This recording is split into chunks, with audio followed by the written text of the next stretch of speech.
My name is Raymonda, and my mother herself was just a child when I was born. She was only 19 years old. She married my father right after graduation, and I showed up a year later. I remember how people always mistook us for sisters when I was growing up. It made my mom glow with pride every time I watched her get ready every morning. I was charmed by her dedication to her appearance. Even when money was tight, she never skipped a self-care routine. My father sometimes complained about the cost of her cosmetics and endless jars of creams, but my mother just rolled her eyes and said, "You married a beautiful woman, didn't you? Beauty needs to be looked after." Everything seemed quite normal until I was 10 years old. That's when the quarrels started. Or maybe I just started noticing them. They flared up at night when I was already in bed, but their voices easily penetrated through the thin walls. At first it was just irritated remarks, then loud reproaches, and then screams. It went on like this for months, until one day Dad just didn't come home. Mom set me down on our old beige sofa, the one with the small wine stain that she tried so hard to hide with a decorative pillow. She told me they were getting divorced. But why? I asked, small and scared. Mom looked at me with a sad smile.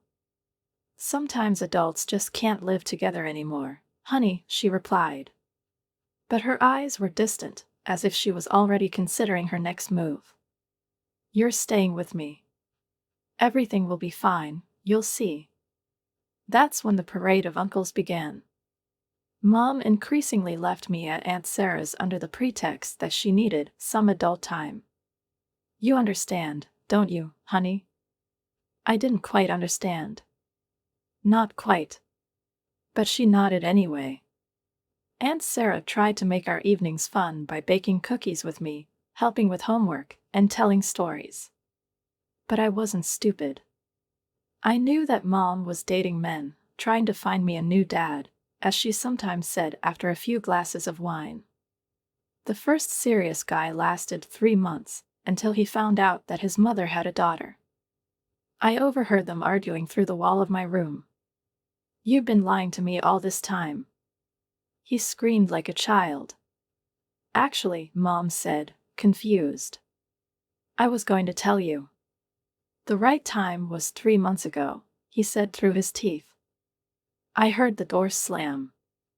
That night, Mom came into my room and hugged me tightly. "It's just you and me against the world, baby," she whispered. But somehow I already knew then that it wasn't entirely true. It wasn't us versus the world. She was a mother who was against aging, against loneliness, against accepting that life had not gone the way she had planned. The revolving door of Mom's men continued to unwind. Until I turned 16. Then everything changed. She met Carlos. He was different from the beginning. I still remember the day she told him about me, expecting the usual reaction: embarrassed silence, hasty excuses, and then, perhaps, leaving. We were sitting in the restaurant. My mother nervously fingered a napkin. "Carlos, I need to tell you something," she began in a trembling voice. "I have a daughter. Raymond. She's 16. I held my breath, bracing myself for the inevitable. But Carlos smiled. Sincerely. He reached across the table and said, "I was wondering when I'd see you." I looked at him in surprise. "There's a picture of you together on your mom's phone," he explained. It was at that moment that I realized that something in our lives was really changing. It was the first surprise that Mom hadn't deleted all my tracks from her phone this time. The second surprise was how natural everything felt. Carlos wasn't trying to be a father to me or pretend that we were one big happy family right away. He just treated me like a human being. "Hey, Raymonda, would you like to help me fix the old Mustang in the garage?" he would ask, or, frowning thoughtfully, he would ask, "Do you think this color is suitable for the living room?" They got married 6 months later. It was a modest ceremony, but for the first time in a long time, everything seemed right. I felt like we had a chance to become a normal family. And then, before I turned 17, my mother announced that she was pregnant. Alba appeared just a few months after my 17th birthday, and Zeta was born almost exactly 1 year later, when I graduated from high school. Carlos promised to pay for my college tuition. "You deserve it, baby," he said as we looked through the university brochures. "Choose where you want to go." I chose a public university 3 hours away. By that time, Alba was 2 years old, and Zeta was 1 year old. Carlos was an amazing father to both of them. The first year of college was full of new experiences, but I came home regularly. That's when everything started to change. I made sure to visit my mom and Carlos every weekend. "We have plans, Raimonda, dear," Mom said, putting on her earrings. "You don't mind watching the girls, do you?" "But, Mom," I began, but she immediately interrupted. "Oh, honey, we haven't had a date in a long time.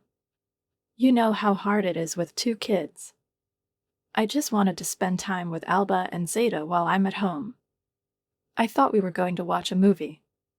You can do it next time, honey." The girls are so happy to see their big sister. You don't want to disappoint them, do you? After that, Mom would give me that look that made me feel guilty for even thinking about my own plans. Carlos looked uncomfortable, but he didn't say anything. So that's it. Weekend after weekend, I cooked baby food, changed endless diapers, and tried to entertain the 2 little ones. Alba had been going through a crisis for 2 years and threw tantrums about everything.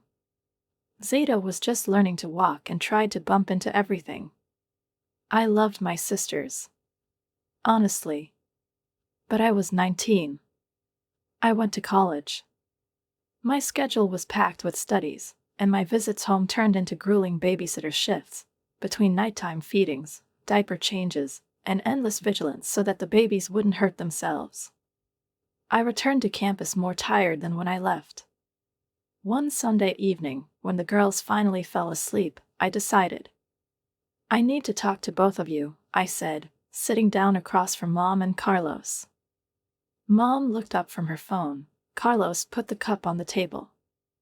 "I love Alba and Zeta. Truth. But I can't come home every time just to be a babysitter." Mom's face darkened. "What do you mean? They're your sisters. Don't you want to spend time with them?" "Of course I do," I replied, trying to keep my voice level.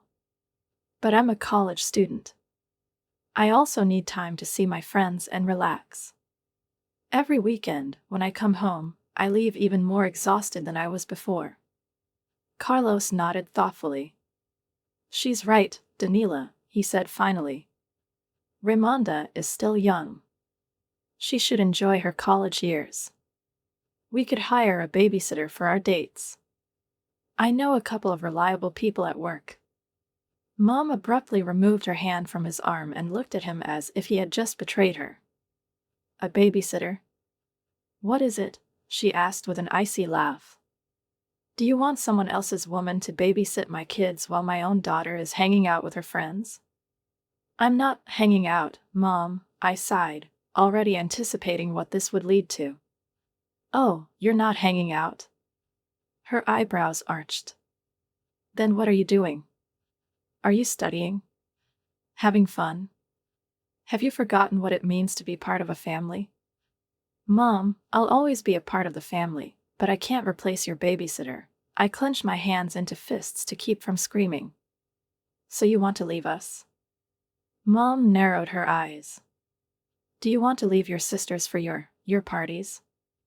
Carlos put his hand on her shoulder, trying to calm her down. "Danila, it's not fair. Raimonda helps us, but she also needs her own time." "Oh, unfair?" Her voice became shriller. "What do you think is fair? For my daughter to come once a month, wave at the children and disappear?" "I will never disappear, Mom. I couldn't stand it. But I want to have my life." Mom got up without a word, went to the sink and started washing the cup, as if that was the end of the conversation. "Do as you like," she said in a flat voice. "Just know that family is more than just being there when it's convenient." There was silence in the room. Carlos looked at me guiltily, but I already knew he wouldn't argue with Mom. That night, I lay awake for a long time, staring at the ceiling of my children's room. Something has changed. And I knew that this change was permanent. I felt a wave of relief wash over me, but it didn't last long. Mom abruptly pulled her hand away from Carlos and narrowed her eyes angrily. "Will a stranger be watching our children?" Her voice was trembling with indignation. "I can't believe this, Raimonda. You're being selfish. Just like your father." Those words hit me like a slap in the face.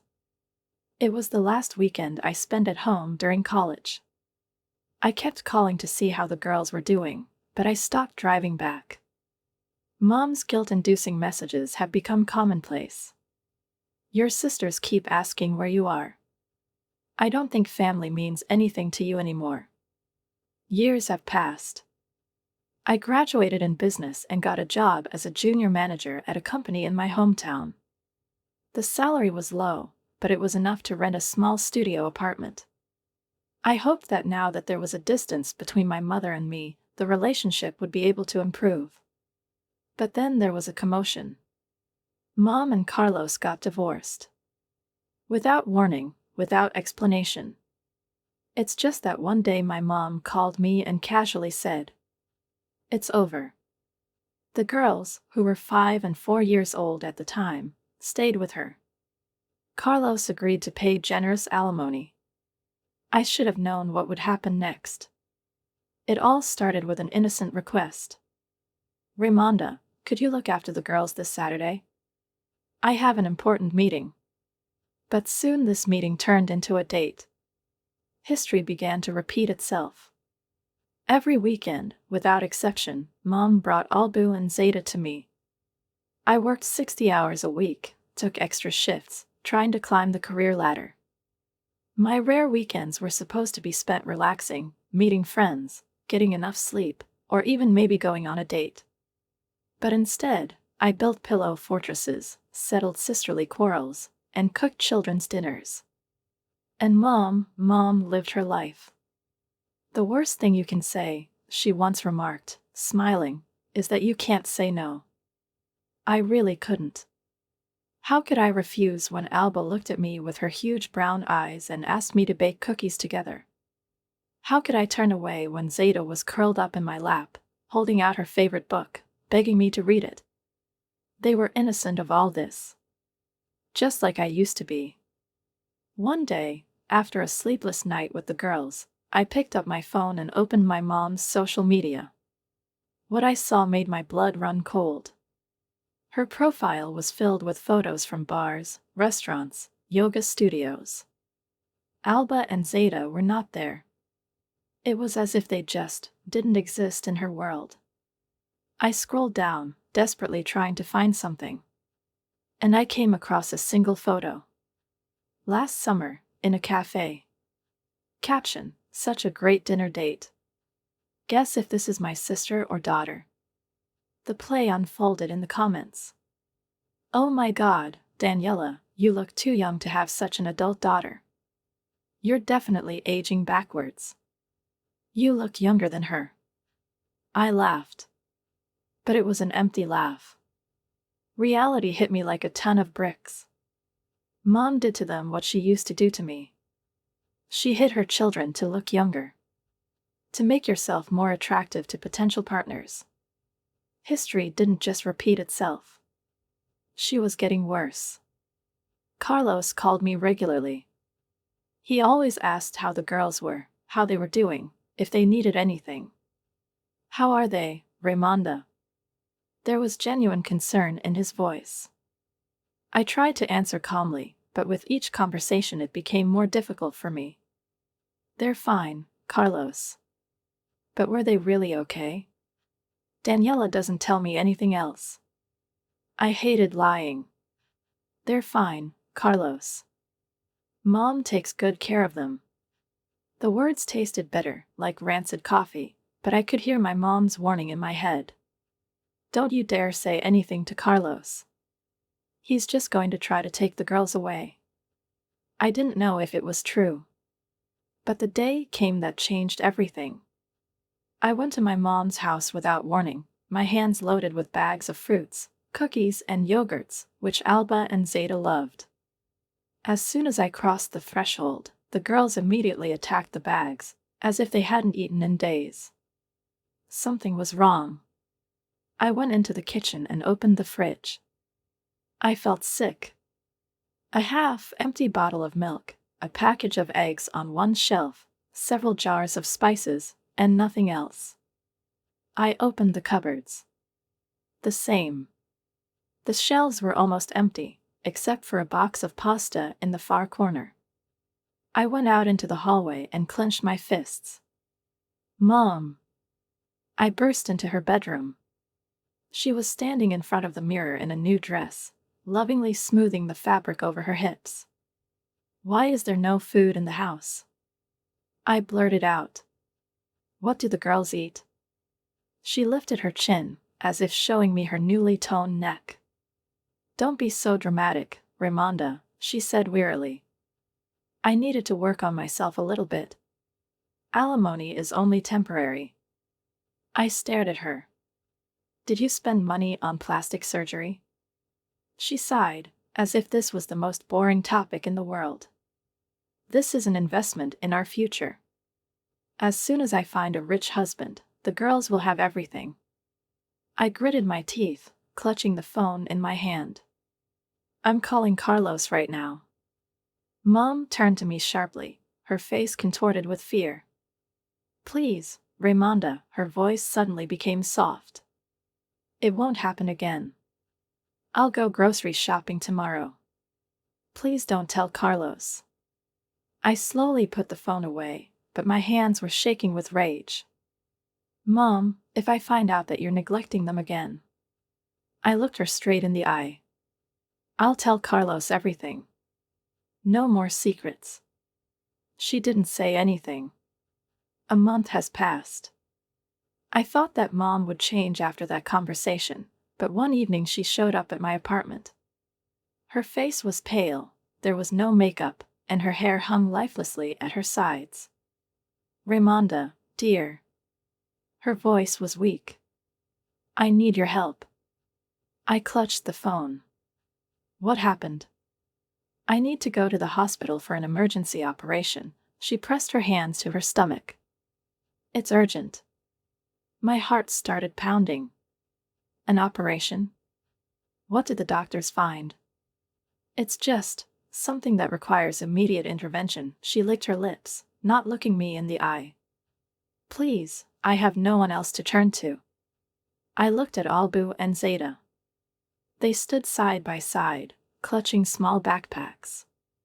And a professional babysitter? I can pay. No strangers, Mom interrupted. I don't trust them. And Carlos? He's their father. He's not answering his phone. I took a deep breath. And Aunt Sarah? She's out of town on business. She looked at me again with a pleading look. Raimonda, I'm desperate.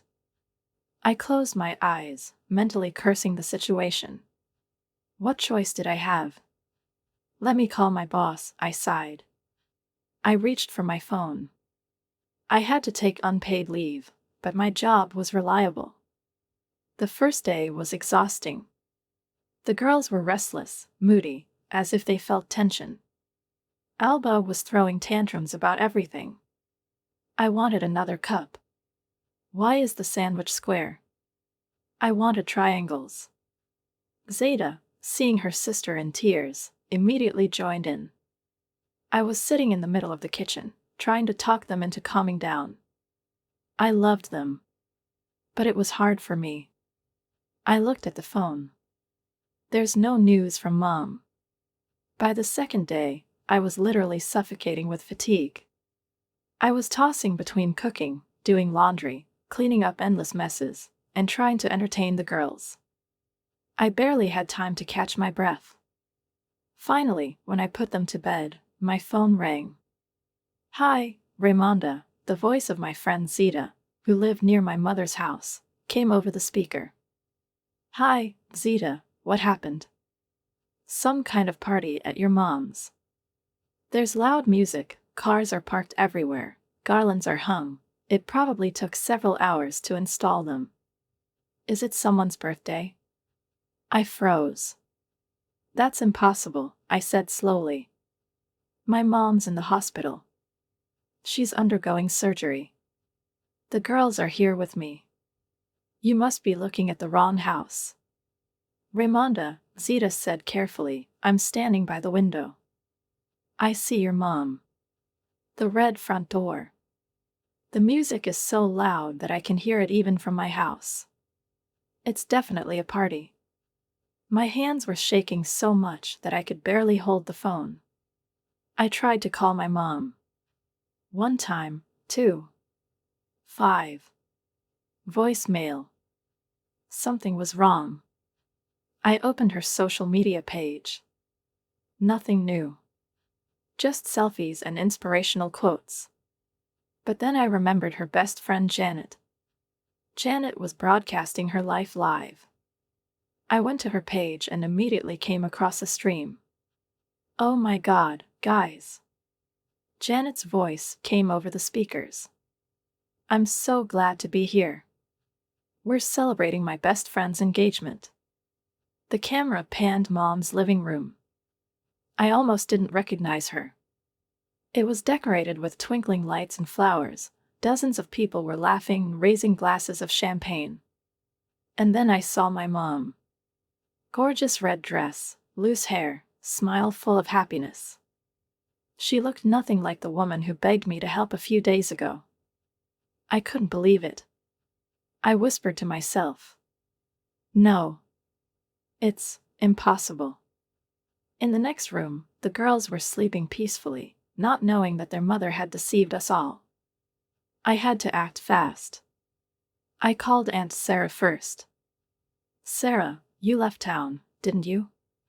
Gone. No, I'm at home. And what happened? I quickly explained the situation. Can you please come and look after the girls? I need to sort something out. Of course, dear, her aunt's voice was trembling with anger. Your mother has gone too far. I'll be there in 20 minutes. Then I called Carlos. He answered on the first ring. Raymond? Everything is fine. Daniela is not answering her phone. I smiled bitterly. Yes? Funny. She told me the same thing when I suggested calling you about looking after the girls. What are you talking about? His voice tightened. Daniela hasn't called me in weeks. I clutched the phone. Carlos, you need to know the truth. And I told him everything. An operation that didn't happen. The girls left to me. And a stream where she celebrates her engagement, as if her children are just a burden from which she escaped for one evening. There was silence on the other end. And then he said in a dangerously low voice, I'll pick you up in 10 minutes. Sarah is already on her way to the girls.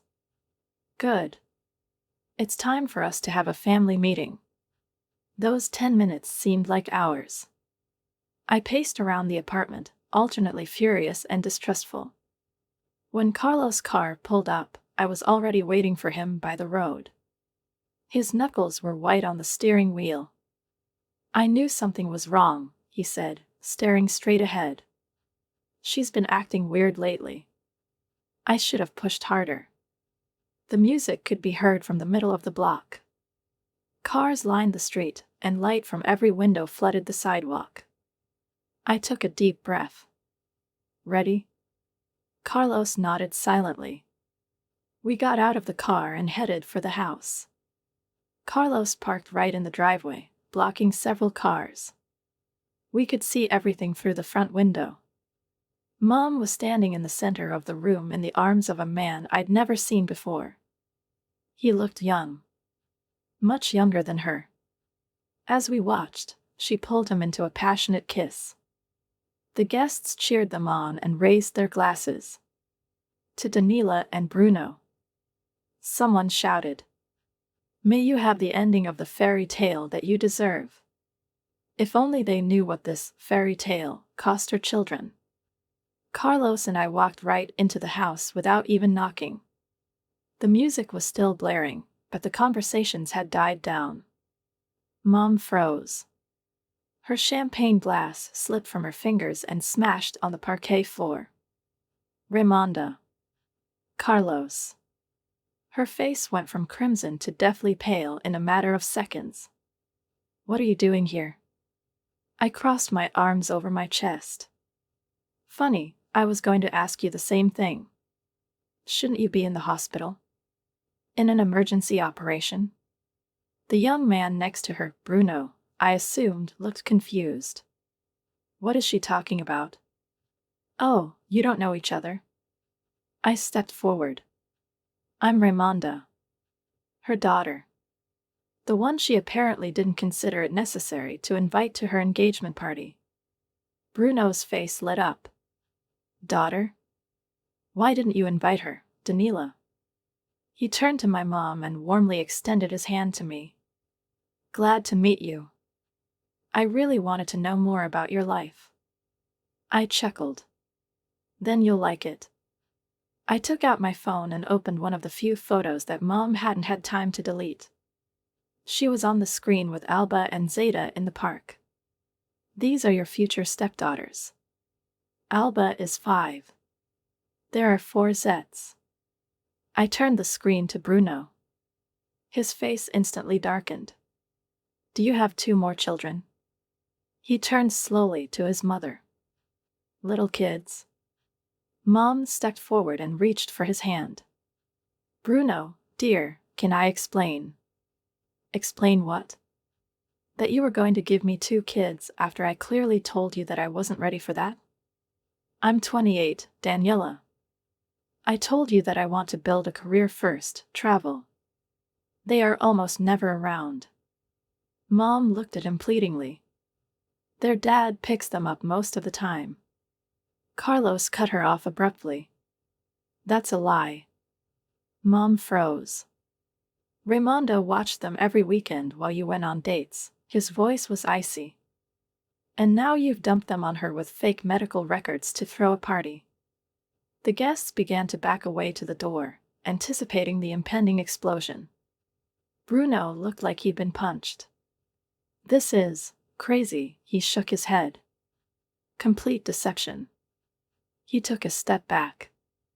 "The wedding is off, Daniela." Mom gasped, but he had already turned away. "I can't even look at you." After a few minutes, the house was empty. There was laughter, champagne, congratulations just now. Now there's silence. Mom was standing in the middle of her decorated living room. The mascara ran in black streaks down her face. She looked at me with pure hatred. "How could you?" "Stop it," she screamed. "You've ruined everything. It was my only chance for happiness." Carlos grinned, but there was no humor in his eyes. "Happiness?" His voice rumbled like thunder. "What about your daughter's happiness?" He stepped closer. "The daughters you ignored while chasing the ghosts of your youth?" I stared at her in silence as he spoke. "Raimonda told me about the empty refrigerator." His voice sounded colder and colder. "About the plastic surgery you spent the money for their food on." She jerked. "Carlos. I'm applying for full custody tomorrow morning." Mom's face contorted. "You can't." "I can and I will," he snapped. "You won't have to hide them anymore, Daniela. They will live with me. Constantly." She shook her head. "You have no right." "And forget about alimony," he did not let her finish. "You have shown very clearly how you spend the money that was supposed to go to their welfare. This does not concern our children." I looked at her and felt nothing. Just fatigue. The drive back to my apartment was quiet. Carlos gripped the steering wheel a little harder than usual, and I stared out the window, watching the lights of the night city flash by. When we arrived, the door swung open before we even got out of the car. Alba and Zeta, as soon as they saw their father, rushed to him, hugging his legs. "Dad, are we staying at your house?" Carlos knelt down, hugging them both so tightly, as if he was afraid of losing them again. "More than a sleepover, darlings. You're moving in with Daddy." The girls squealed with joy, and I felt something constrict in my chest. They didn't even ask about my mom. The aftermath of the engagement party played out exactly as I expected. Mom took to social media like a warrior ready to fight for her reputation. Her posts started appearing everywhere.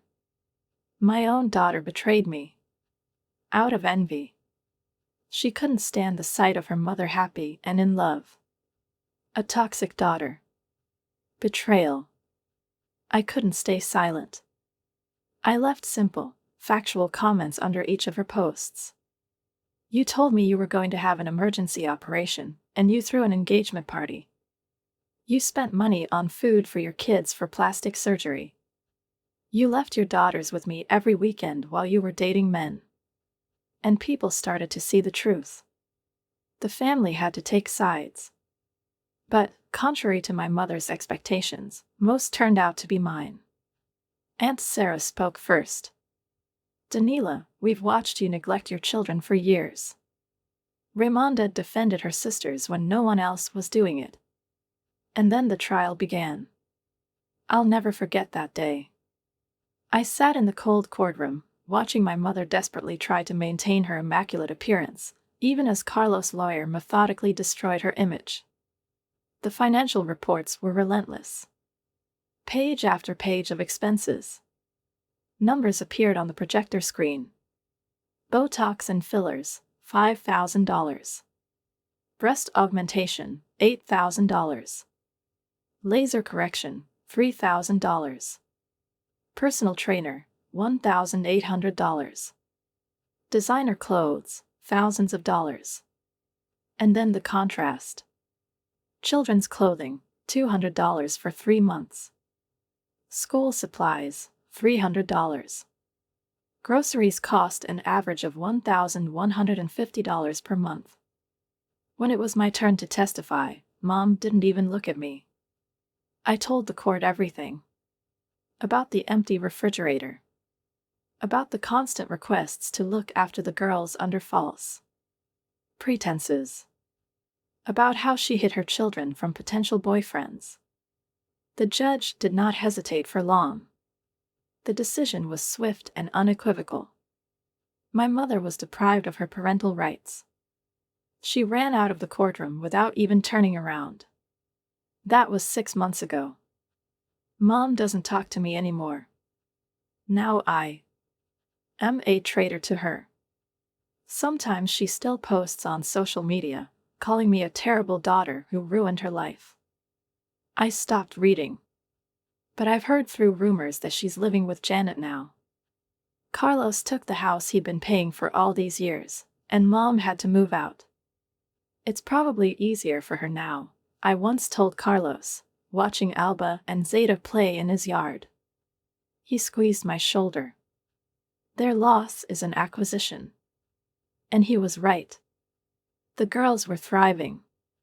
They were in therapy, learning how to deal with their fears that their mother had abandoned them. But they were happy. Their rooms were littered with drawings and toys. The fridge is full of food. They went dancing, played on the soccer team. And Carlos never missed a concert or a game. Now I went to dinner with them twice a week. And we really enjoyed the time we spent together. Last night, Alba showed me her science project while Zeta practiced reading aloud. No pressure. Without guilt. Without manipulation. It's just a family that is a family. Sometimes I wonder if Mom will ever understand what she gave up in her endless pursuit of youth and romance. But that's not my problem anymore. Now my job is to be the big sister that Alba and Zeta deserve. To help them grow into strong women. Women who know that their value is not measured by their appearance or marital status. And me? I'm finally living my own life. I got a promotion at work. I'm dating a man who makes me laugh. And every time I see my sisters' faces brighten when I visit them, I understand. I made the right choice. Write a comment on what you think about this story and don't forget to subscribe to the channel and like it. See you soon.